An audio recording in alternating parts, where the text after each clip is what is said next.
বিসমিল্লাহির রহমানির রহিম। আসসালামু আলাইকুম। আমি বাংলাদেশি ব্লগার সাথী কিচেন ব্লগ। আজকে আমি নতুন একটি রেসিপি নিয়ে হাজির হয়েছি। আমার আজকের রেসিপি হলো বেলের শরবত। আমি আজকে এই বেলটা দিয়ে 2 রকমের শরবত তৈরি করে দেখাবো। সেই রেসিপিটি আপনারা দেখতে থাকুন। খুবই সহজভাবে কিভাবে বেলের শরবত তৈরি করা যায় এই গরমে ঠান্ডা ঠান্ডা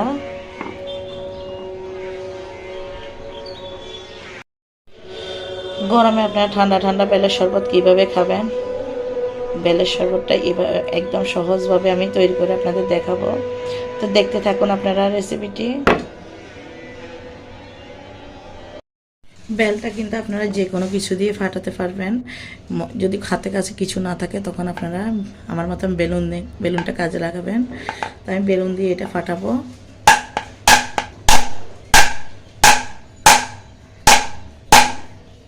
ঘুরিয়ে ঘুরিয়ে চারোদিকে বাড়ি দিবেন।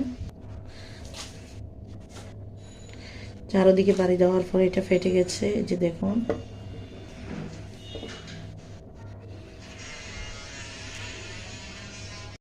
ফাটানোর পর একটা চামচের সাহায্যে এগুলো তুলে নিতে হবে। এইভাবে ঘুরিয়ে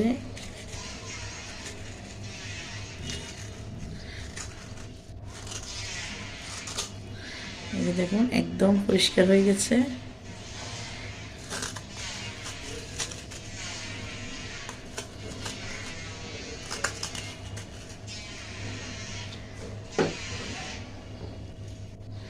এভাবে আমি বাকিটাও করে নেব।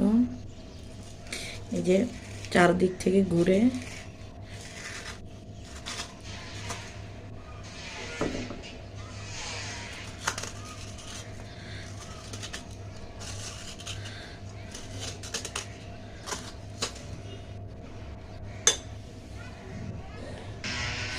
এখন আমি কিছু এটা ভেঙে নেব প্রথমে। এটা তো অনেক বিচি থাকে, সমস্যা নেই, এগুলো আমরা ছেঁকে নিলে এগুলো চলে যাবে। প্রথমে আমরা হাতের সাহায্যে কষলে নেব।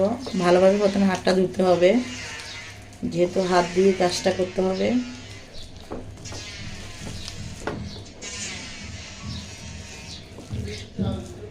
এই বেলের কিন্তু অনেক সুন্দর একটা স্মেল আসতেছে। তো আমি একটু একটু করে পানি অ্যাড করব।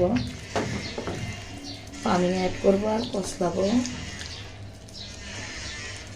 যাতে আঁশগুলার গোটাগুলো আলাদা হয়ে যায়।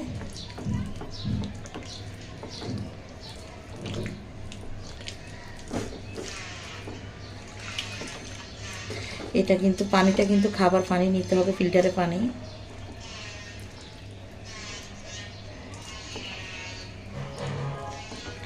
একদম সহজভাবে আমি আপনাদেরকে দেখাবো। এখন আমি এরকম একটা ছাঁকনির সাহায্যে এটা ছেঁকে নিব। নিচে একটা বল দিয়েছি, এই যে দেখুন।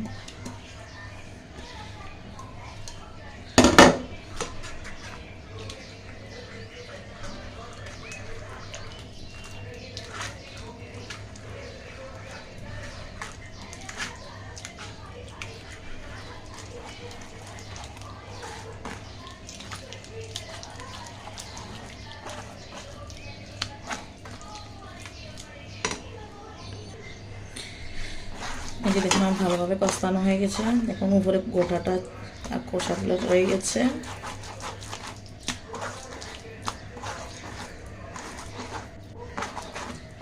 আর এমনিতে বেল কিন্তু পেটের জন্য অনেক ভালো, আর গরমে বেলের শরবত খাওয়াটা কিন্তু শরীরের জন্য অনেক উপকার।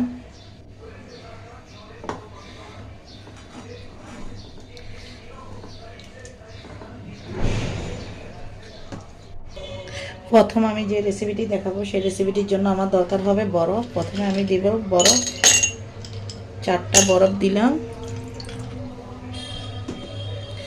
তারপর দেব আমি এখানে 1 চামচ চিনি। তারপর আমি এখানে অ্যাড করব 1 চামচ গুঁড়া দুধ।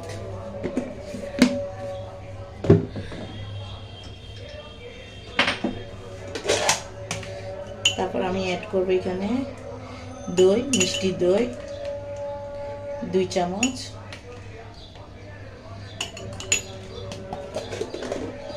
দইটা কিন্তু অপশনাল, আপনারা চাইলে না দিতেও পারেন, সমস্যা নেই।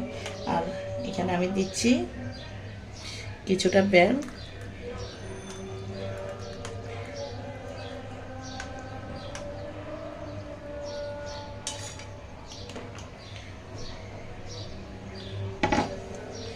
সব একসাথে মিশিয়ে নেব।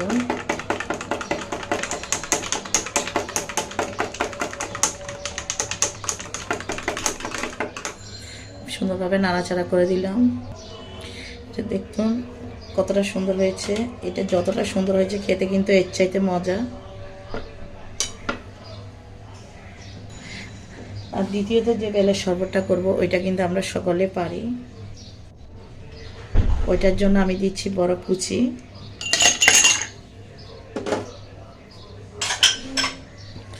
তারপর আমি এখানে দিব চিনি,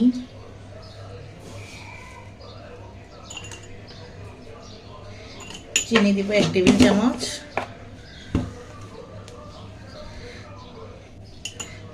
আর দিব বেল।